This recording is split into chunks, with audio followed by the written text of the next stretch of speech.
Hi guys, magandang araw po sa inyong lahat. Ito po ang inyong lingkod at magbibigay naman po ako sa inyo ng bagong video. Ito po ay tungkol sa ating butihing dating Pangulong Rodrigo Roa Duterte. Actually, na-live ko na to ng isang araw eh. So, kinuha ko lang yung portion kasi masyado mahaba. Parang 2 oras yung kanyang live doon sa Gikan sa Masa para sa Masa with Pastor Apollo C. Kibuloy. So, ito pong ipipicture ko sa inyo, hinati ko po ito at dinala ko dun sa main topic natin tungkol sa confidential fund. So, alam nyo naman, tinitira pa rin talaga ngayon at inalisan na po ng confidential fund ang ating butihing Vice Presidente Sara Duterte. Napakalungkot po. Samantalang yung ibang mga kongresista nasa baba ng vice presidente yan at ng presidente, ay hindi tinanggalan para ilipat doon sa sinasabi nilang sa mga Coast Guard. Kailangan naman talaga ng Coast Guard yung budget ng mataas na budget para sa ating seguridad sa pandagat. Di ba? Nagkakaroon ng problema sa West Philippine Sea. Pero itong si Congressman Martin Romualdez ay bigla-bigla na lang. Talagang tinanggal yung confidential fund ng ating butihing Vice Presidente Sara Duterte. So, maraming nagalit doon. Lalo na yung mga DDS. Di ba? Yun, totoong DDS kasi alam nyo guys, para sa inyong kaalaman, ang DDS po ay nahati na. Kasi DDS daw sila kasi naroon si ating butihing Vice Presidente Sara Duterte at kanilang sinuportahan itong si sitting President Bongbong Marcos na anak ng dating Presidente Ferdinand Marcos Sr. Ito yung Edralin. So napakalungkot po guys ng pangyayari. Talagang pinupolitika na po ang ating Vice Presidente. Kasi nasa kapangyarihan sila eh. Parang sinasabi nila, weather lang yan. Kami nakaposisyon yan. Pero, guys, grabe. Grabe naman yung talagang harap-harapang binabastos na ang ating Vice Presidente. Kaya hindi na nakatiis tong ating dating Pangulong Rodrigo Roa Duterte na magsalita. Nakapaloob dito sa video to kung ano yung mga sinabi niya tungkol dun sa confidential fund.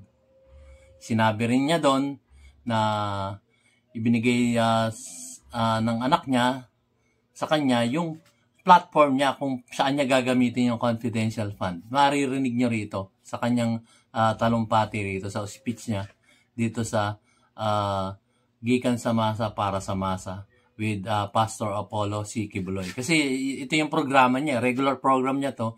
Kanya nga lamang hindi siya makapag-weekly kasi alam nyo na, kahit na yung ating presidente na yun wala na sa posisyon, kumikilos pa rin po yun sa ating bansa para sa maliit na mamamayan. Yung pinaka mahihirap na ating mga kapatid sa iba't ibang dako ng Pilipinas. So yung mga mahihirap, kagaya natin, yung sinasabi ng mga dilawan na nasa laylayan ng lipunan. Pero pangit po yung salitang nasa laylayan ng lipunan. Mahihirap. Kumbaga.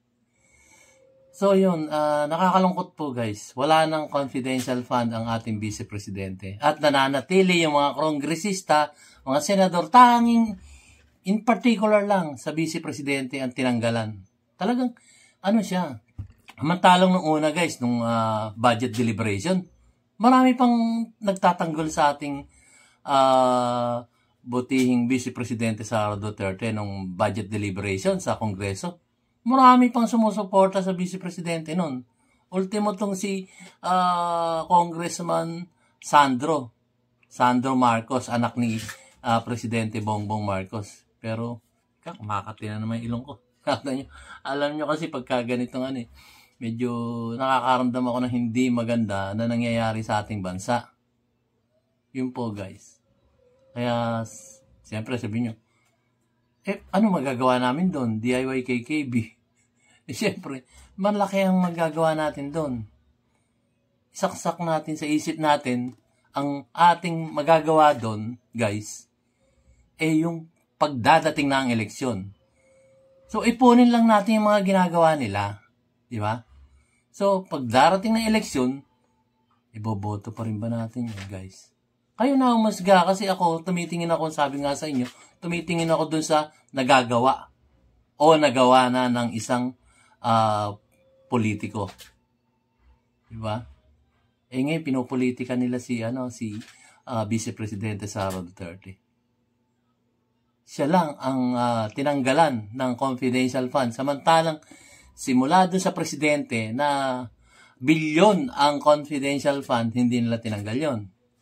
Tapos, sa Vice Presidente, tinanggal nila at inilipat nila sa mga Coast Guard na tamang departamento naman yung paglilipatan. Kaya lang, may paggagamitan doon ng ating butihing Vice Presidente Sara Duterte doon sa budget na yon para sa kanyang confidential fund.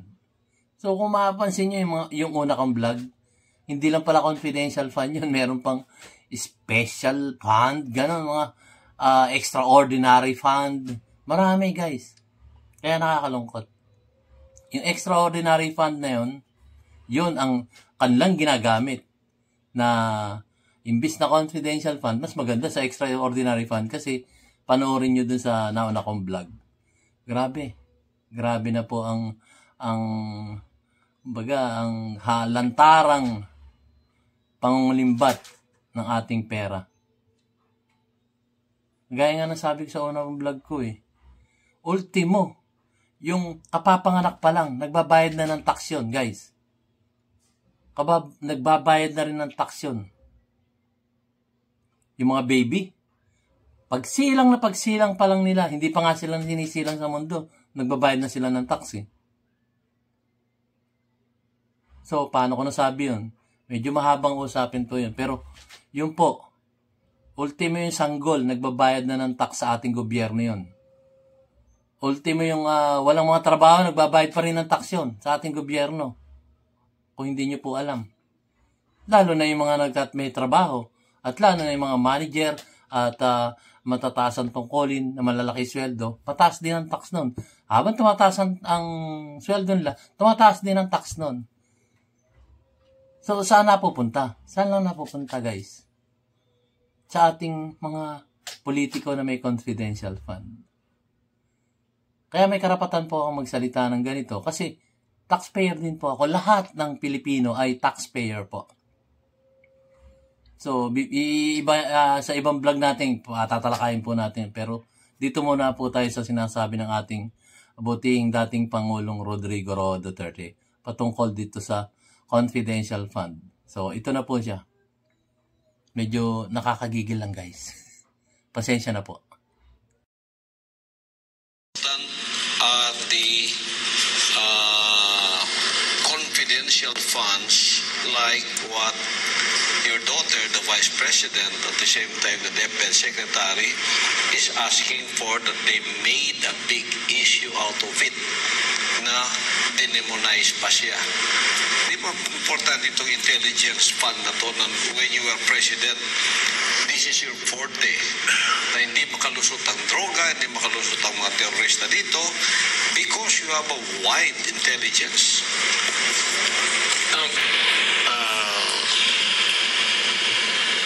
Tignan ko yung intelligence fund mo, anong gagawin mo. Pag-usap kami. I was just listening to him. I just like to know. Sabi ko, yung papel mo na how you would spend the intelligence fund, ipasirox mo lang, ipadala mo. So, binasa ko. Okay naman. Ganito yan, Pastor. We protect our nation. But it is not only the military and the police. Nakuha ko yung utak ni Inday. There is a clamor for the ROTC to be existing again. Marami ayaw ng ROTC. Hindi na compulsory. Sa amin, compulsory talaga. Tayo compulsory. Compulsory. Gusto ni Inday ibalik yan. Yes. Gusto talaga niya. Kasi si Inday is a reservist. Light colonel si Inday o colonel na sa reserve. Kaya nga. So, ang ano ni Inday, yung mga military, usually. So, binasa ko yung rasyonal. Ang plano niya, unahan ko na lang. So, I'm sorry, I have to devote this because ako naman yung binigay mo naman sa akin. I just make it public. Gamitin niya ang pera. It's only 125 million. Gamitin niya sa mga BMT. Palakasin niya sa high school. Pati ibalik talaga niya yung ROTC. Ipilit niya. So make it compulsory. But that would be a long process kasi matagal na kasing nawala yung compulsory ROTC. So sabi niya pa, I would like to have a soft landing.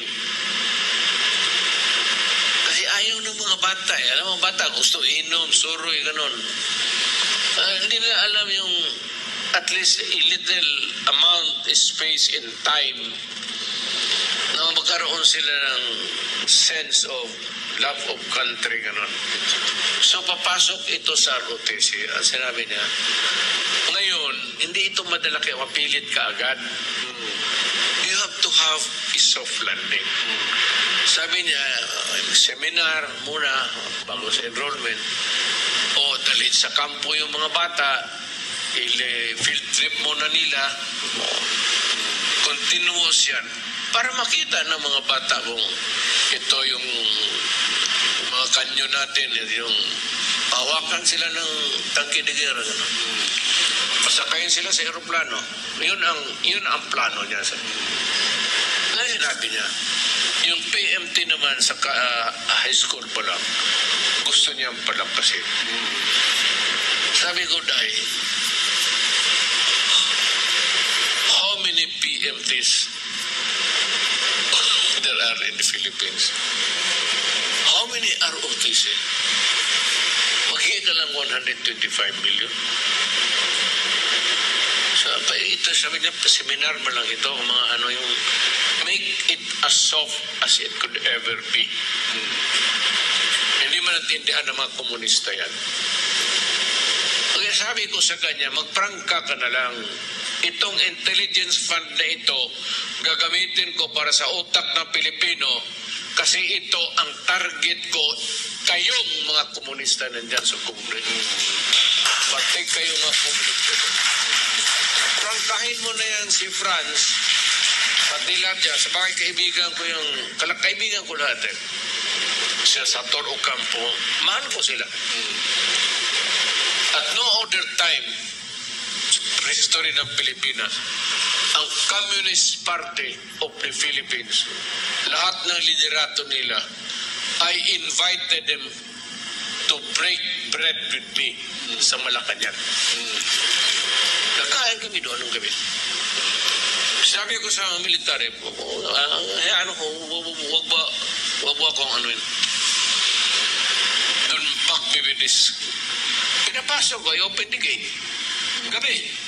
Kumain kami. Sila sa toro, sila lahat. Kaya kaibigan ko, pero hindi ko sinasabi harap-harapan. Hindi ko masabi, alam mo, magkalaban tayo, gusto kitang patayin. But I want to kill you softly. Kasi magkaibigan, pinakain ko kayo dito. Sabi ko kay Inday, diretsuhin mo na. So itong intelligence fund na ito is to prepare the minds of the Filipinos, itong insurgency na hindi matapos-tapos. And the ROTC, para preparado tayo kung magagera ganitong sitwasyon ngayon. Pag wala tayong sundalo, meron tayong mga bata na who will take care of the respective barangays to help government.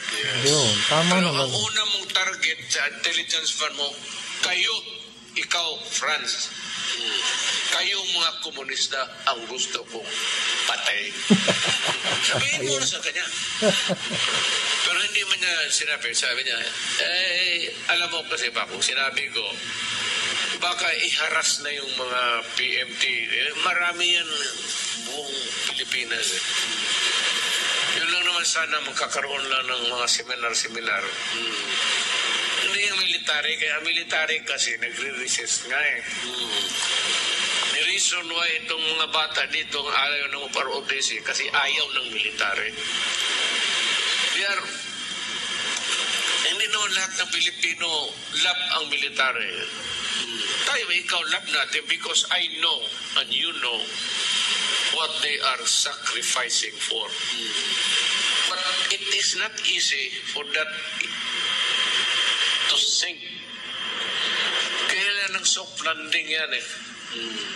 Pilitin na siya dito, ROTC kayo dito. Hindi ka makaproduce ng ano. And they will never learn. You know why? Ayaw nila matuto eh. Pupunta lang yun doon every Saturday. But kung i-condition mo yung tao, I said, make a soft landing on this money.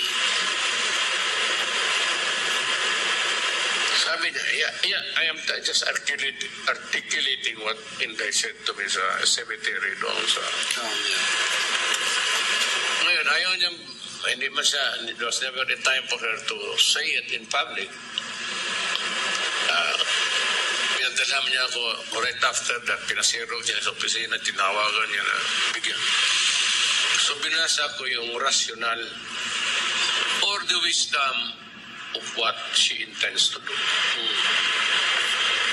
Sabi ko, kung ayaw nila, di okay lang, ibigay mo sa military. Let the military convince our young people kung madala nila. Give it to them. Yung iyo, sa wakay, sabi ko, yung iyo dapat yan, kung makatulong ka lang. Ano ba naman yung 125 million?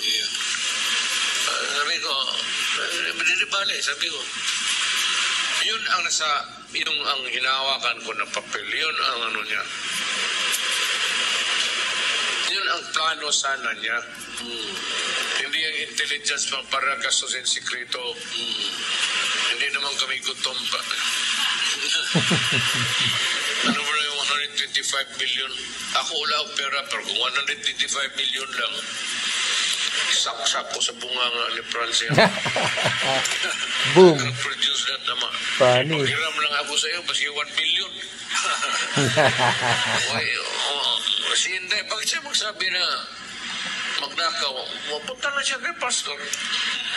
Pastor, bigyan mo ako ng 200 million. Pastor, what just... Sure, man. Kasi ang pera ni Pastor hindi na ang galing Central Bank, galing sa Diyos eh.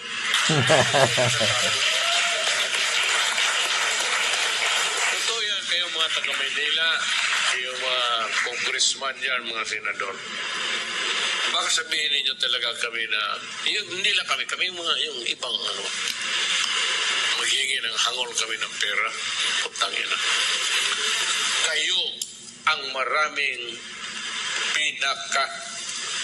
alam mo, pag mag-liquidate ka, ano yung masking? Mag-liquidation tayo. Yan. You will find out Patay kaya mga what is kongresista. the most rotten Babakbakan kayo nito. institution. You will find out it's Congress. Yan. Yun lang si Sara Duterte. Yung pork barrel, pati yan si Romualdez. He's Yari. swallowing.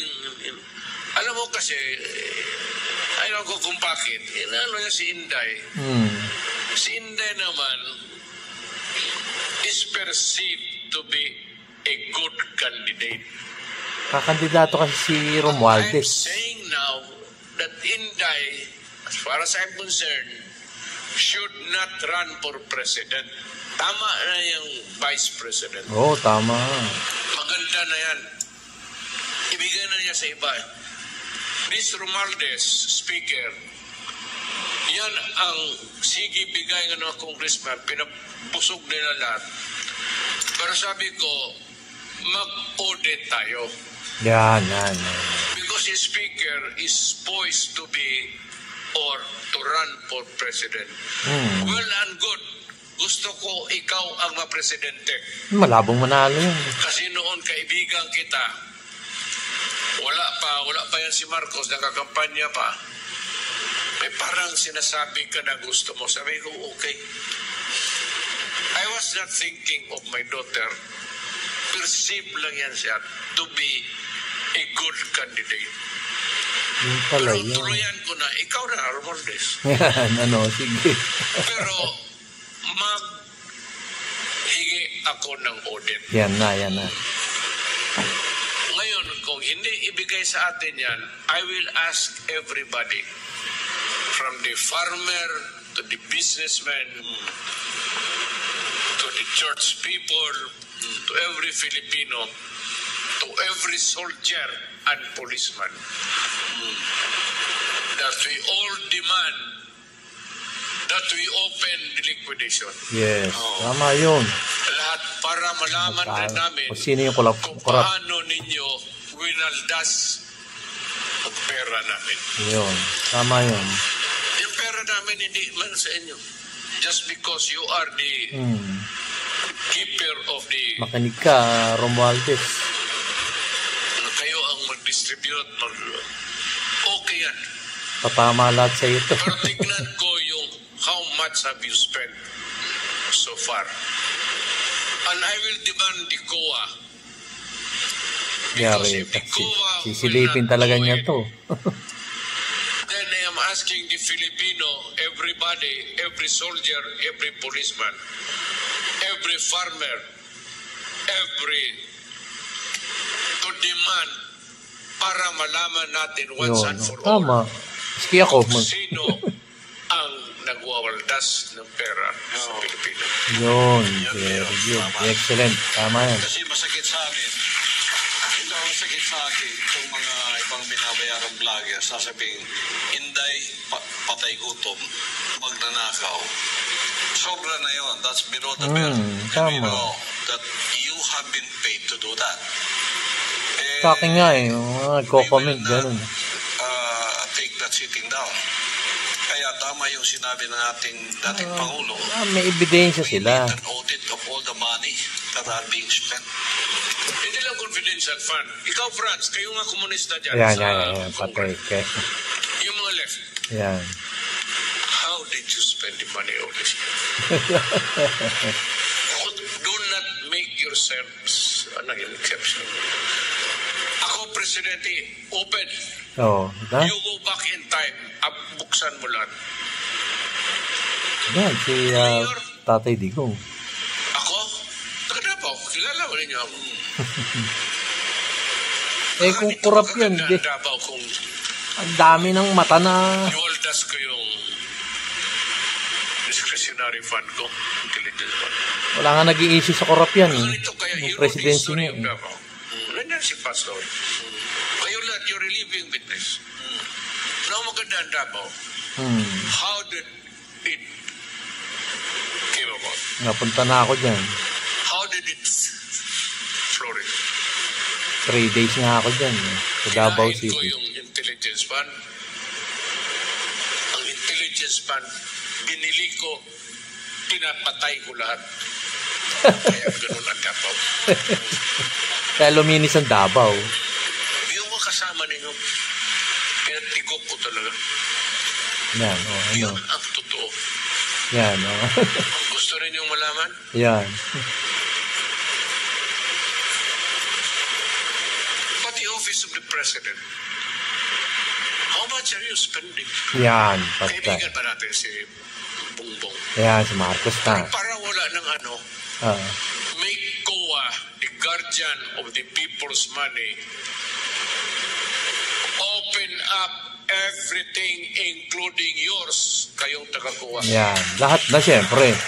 Sila hindi na-audit yung mga COA. Kasi kung mag-audit kayo minsan, tapos may nakita kayo mali, binibigyan kayo, tumatanggap kayo, Boom. at pinapalusotin nyo. Panis. So, pati kayo, Bulgar kayo. open up.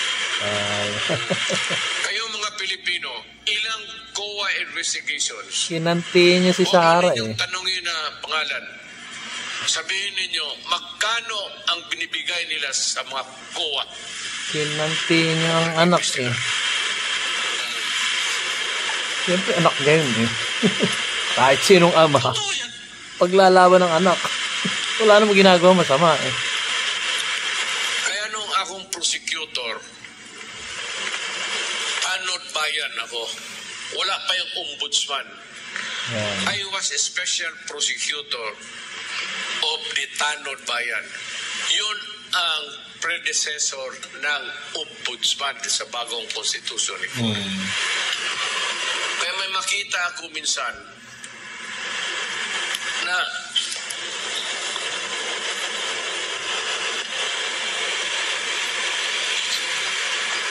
mga municipal auditor, municipal treasurer, pupunta ng korte, gidla-gidla yung barong, siyang sira na parang iniram lang. Sabi ko, Tres, bakit? Ay, may kaso. Sige, akong special prosecutor ako ng, in addition to being a prosecutor sa city government, I was fiscal. I was also designated as a Tanod Bayan special prosecutor. Ombudsman na yan ngayon. Wala bang ombudsman? So makita ko ba yung purchase ng tractor doon sa munisipyo ba? Na-imbestiga kami, gano'n lang sa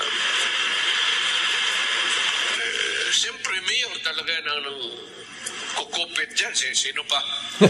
Gobernador, mayor, magpagkaan tayo. Yung mga tesorer, wala ka rin, hindi ba binibigyan eh, hindi. Bibigyan man, magandang loob yung mayor. Nakakaawa ito. Sorry kayo. Kinanti niya yung anak eh. Binibagsak ko yung kaso. Ako naghanap, ibagsak ko yung kaso. Kasi alam ko yung pera, hindi naman pumunta sa kanya. Sabi ko, sige lang, next time. Bagsak ko itong kaso. May nawalang pera, pero hindi sa kanya pumunta. Bakit ko pirituhin ito? Simple justice. Why would I praise him in hell? Alam ko man sa loob ko. Yan, sige. Tanda na ako. Sabihin ko na sa Pilipinas. Yung mga nagko-komento dyan tungkol kay corrupt daw si Sara Duterte. Dito kayo mag-komento kay Tatay Digong kung may corrupt na nangyari dito. Comment kayo sa baba. Terrorism. Gano'n ka lang. That's the usual. You have to rumble. Kasi hindi rin niyo ako maintindihan rin. I have to hindi invent stories. I have to mag-storytelling ako para maintindihan ninyo ang gaano ang utak ko tumatakbo. Itong terrorism will affect us whether we like it or not. But I am just praying na itong ating mga kapwa Pilipino, please do not do that. We are living in normal times. Huwag naman sana. Nag-i-intro pa lang yan, ha? Take us, brothers of different religions and persuasions, and I will protect you. Maya-maya lang. May panting yan. Pilas is yung mga maote, abusaya. my deepest appreciation to the military and the police. Medyo, and to the military especially, Air Force, Navy, Army, and the policemen, and the kafur, the lowly kafur, sa insurgency, yes, mababa na talaga. Kasi dito sa punta ka ng bukid. At, Pero dapat talaga may ROTC. C80 nga kami noon, high school. sana huwag na bumalik. Kasi,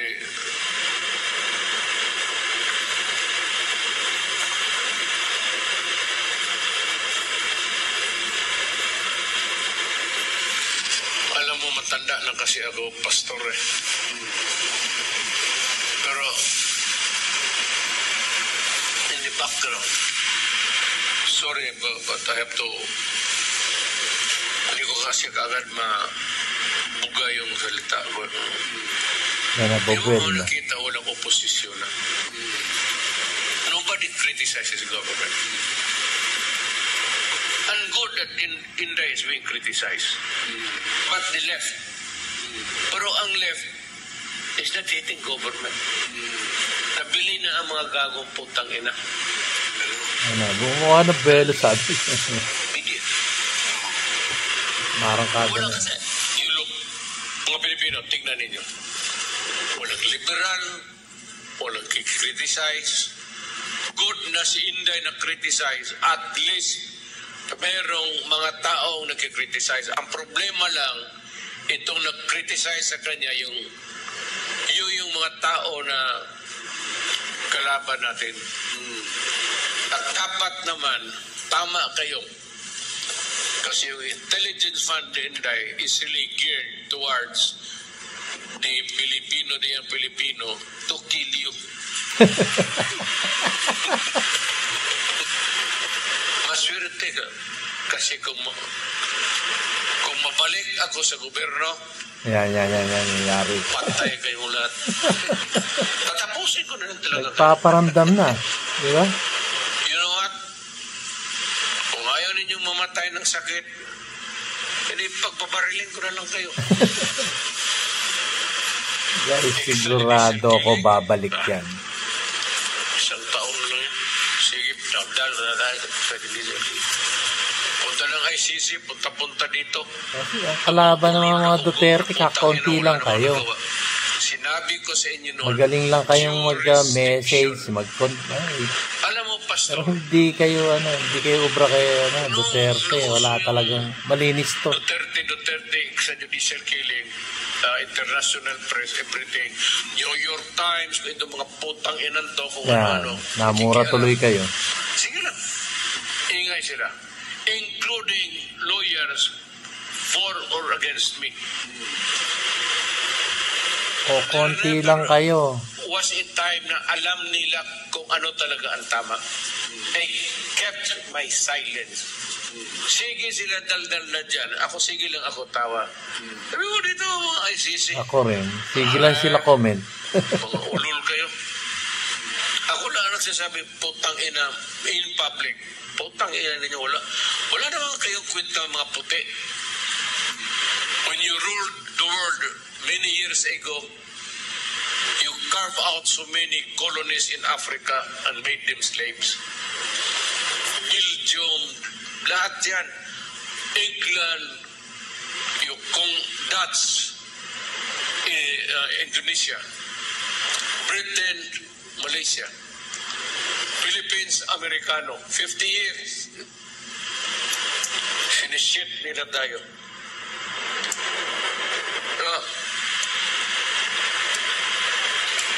Sabi ko, I'm just pondering. Ano kayang mangyari kung sabihin ko rin sa kanila na ang totoo? Yan, bumubelo na yan.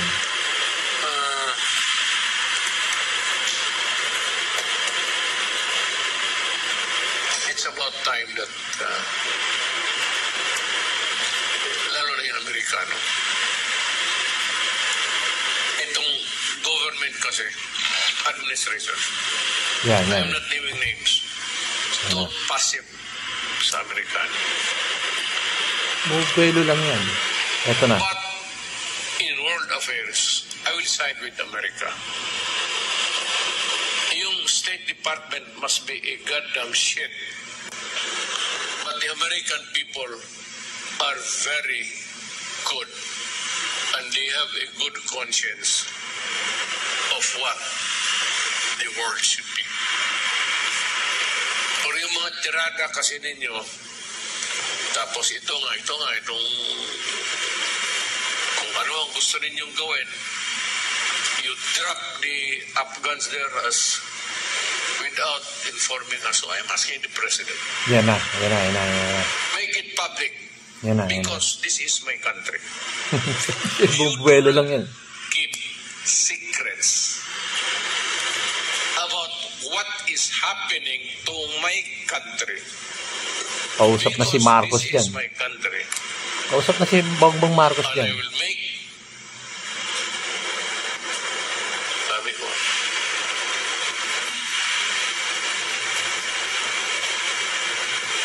lahat ng sa tungkuwa, yung armed forces, kung tinitira ninyo, kini-question ninyo kung ano-ano, kayo, yung police, ganun rin. So, ganun ang sabihin ninyo, corrupt ang police, you're no better than the police. The fact that you hide something there, it is by itself a corrupt practice. Ayan na. Make it public now, Yan. Now. or I will ask every Filipino, Ayan na. be a farmer, Yan. an accountant, Ito na. a teacher, Pakinggan nyo. soldier, Pakinggan nyo, guys. police, mag-iingay tayo. Yan. If you will not join me, so be it. I will do it alone. I have the kingdom, Diba? Jesus Christ. Nagtatawag na to. Yung nakakaintindi kayo. Kung hindi masama ang intensyon ko, hindi ako tumulan ng Diyos. Yes, Mayor. We saw your leadership for 6 years. Anong nangyari sa Pilipinas? We always look at the result. No, yung resulta. Yung kasi yung ibang mga panatiko lang Can eh. you do that in 6 years? Mga If you are so corrupt. panslang, sikat, pogi, maganda. Yung ngayon, pero Yung mga binoboto, yung wala naman nagawa. buwelo na tayo. You hit the ground running. And we see, ngayon, kahit Bagay, yung gusto nyo, maghirap kayo. ginagawa pa ngayon under those projects that you have before. So, Natanso na nga kayo eh. it's leadership by the result. Ang resulta talaga. So, hindi na madadala tayo sa pakunwari sa ibabaw.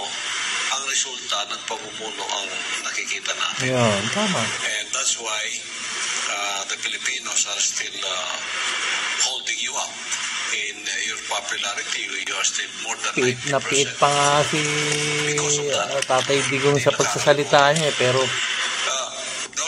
mabigat yung huling salita niya. Kung hindi kayo sasama sa akin, gagawin ko mag-isa. Ano ibig sabihin nyo guys? Kayo mag-isip. At may inuutos siya sa sitting president. Hindi bukas, hindi mamaya, ngayon. Balikan nyo kung ano yung sinabi ni Tatay Digong.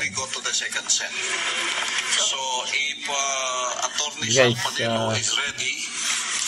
maraming salamat. At ito, question tanongan na to. Salamat sa inyong lahat sa panonood. At i-rewind nyo lang kung ano yung sinabi ni Tatay Digong. I-rewind nyo lang. May ano siya, may madiin siya na sinabi nung huli niyang pananalita. Nag-uutos na talaga. Kung hindi nyo magawa, Ako, walang sasama sa akin. Ako ang gaganap. Mabigat yan, guys. Siguro, yung isipin nyo, kung medyo malawak ang kaisipan nyo, makukuha nyo kung anong punto ni Tatay Digong. Sige, maraming salamat po sa panonood. See you on my next vlog. Keep safe, God bless, and you have a great day. Shukran. Ayan po guys, natunghayan nyo na. Kayo na po ang balang humusga kung ano ang nasa sa inyong saluloobin. Sorry po, bulol-bulol na ako sa medyo nakakapagod na rin ang sitwasyon natin dito sa Pilipinas. Salamat po sa inyong panonood at kung may napulot po kayong aral dito sa aking mamunting video, masaya na po ako doon. Salamat po. Sa muling nating pagkikita sa susunod ko po vlog. Thank you. Salamat po. Shukran.